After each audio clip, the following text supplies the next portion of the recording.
Real Madridda qishki transferlar oldidan katta yangiliklar bo'lishi kutilmoqda.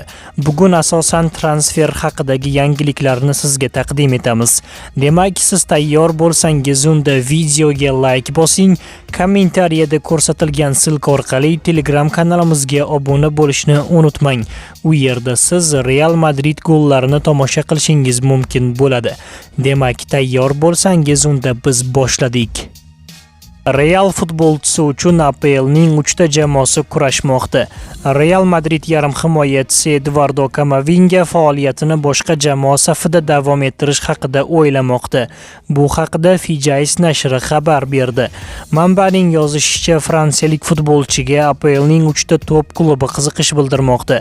Yarim himoyachini Liverpool, Chelsea va Arsenal o'z safiga qo'shib olish uchun kurashmoqda. Qirollik klubi Eduardo uchun 80 million yevro talab qilmoqda. Camavinganing ayni vaqtda transfer bozoridagi narxi 50 million yevroga baholanmoqda. Eslatib o'tamiz, 23 yoshli futbolchi joriy mavsum Xabi Alonso qo'l ostida 15 ta uchrashuvda maydonga tushib, 2 ta gol kiritdi va 1 ta golli uzatmani amalga oshirdi. Nigeriya terma jamoasi sobiq bosh murabbiyi Osimhen Realga o'tishga yaqin turibdi. Nigeriya terma jamoasining sobiq bosh murabbiyi Sandi Oliseh sensatsion bayonot berdi. Unga ko'ra, Galatasaray hujumchisi Viktor Osimhen tez orada Real Madridga o'tishi mumkin. Olisehning aytishicha, bu ma'lumot ishonchli manbadan kelgan. Osimhenning Real Madridga o'tishi haqida juda ko'p gap so'zlar bor. Qayerdan eshitganimni aytmayman, lekin menga uning transferi amalga oshishi aytildi. Nima bo'lishini ko'ramiz, lekin bu xabarni Nigeriyadagi ishonchli bir muhim shaxsdan eshitganimdan juda xursand bo'ldim, dedi u. 26 yoshli Osimhenning istanbulliklar bilan 2029-yil yozigacha mo'ljallangan shartnomasi bor.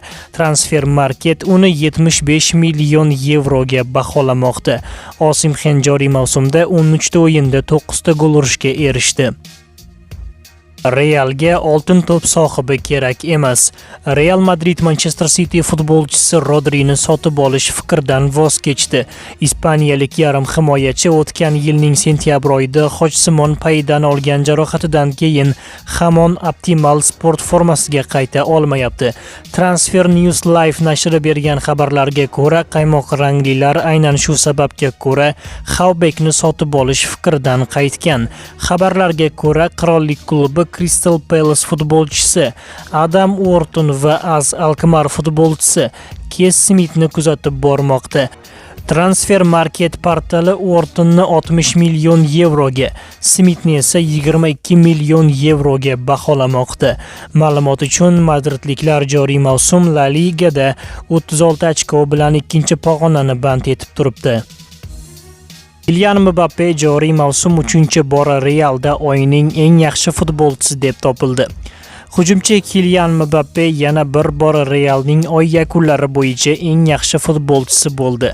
Fransiya terma jamoasining 26 yoshli forvardi muxlislar tomonidan noyabr oyining sovrindoriga berilgan ovozlarda Thibaut Courtois, Eder Militao, Vinicius Junior va oktyabr oyining eng yaxshisi deb topilgan Arda Gülerni ortda qoldirdi. O'tgan oyda Mbappe Real Madrid safida 6 ta o'yinda maydonga tushib, 7 ta gol urdi va 1 ta golli uzatmani amalga oshirdi. Fransuz Chempionlar Ligasida Olympiakosga qarshi o'yinda poker qayd etdi.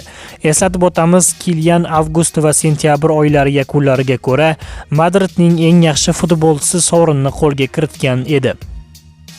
Sizningcha qishki transferlar oynasida Realdan kimlar ketishi kerak? Endrik Ceballos shu seriyani davom ettirishingiz mumkin. Biz esa siz bilan hozircha xayrlashamiz. Yaqin soatlarda yana g'oyibona ko'rishguncha xayr, salomat bo'ling. Bizdan uzoqlashmang.